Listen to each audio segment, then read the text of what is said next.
Hi friends,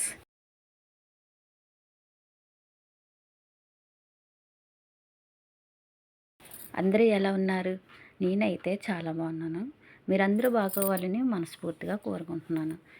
ఇప్పుడైతే నేను గులాబ్ జామ్ చేస్తున్నాను. అది ఎలా చేయాలో ఏంటన్నది మీరు కూడా చూసేయండి.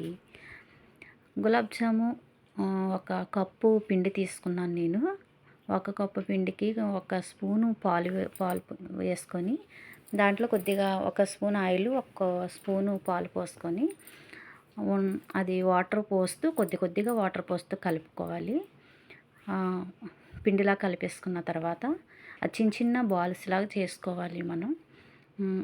చేసుకొని ఒక కళాయి పెట్టుకొని స్టవ్ మీద కళాయిలో ఆయిల్ పోసుకోవాలి.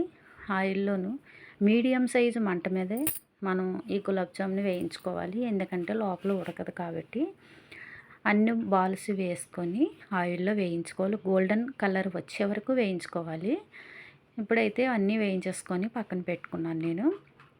ఇప్పుడు ఇంకొక కళాయి తీసుకొని మనం ఒక కప్పు గులాబ్ జామ్ పిండి తీసుకున్నాం కదా, అదే కప్పుతో 2 కప్పులు పంచదార తీసుకున్నాను నేను.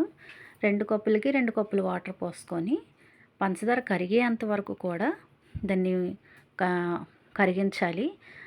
కరిగిపోయాక ఆ పాకంలో ఈ గులాబ్ జామ్ ఉండలు వేసేయాలి. అంతే, ఎంతో టేస్టీ అయిన గులాబ్ జాములు రెడీ అయిపోయాయి. అంతే. వీడియో నచ్చితే లైక్ చేయండి, షేర్ చేయండి.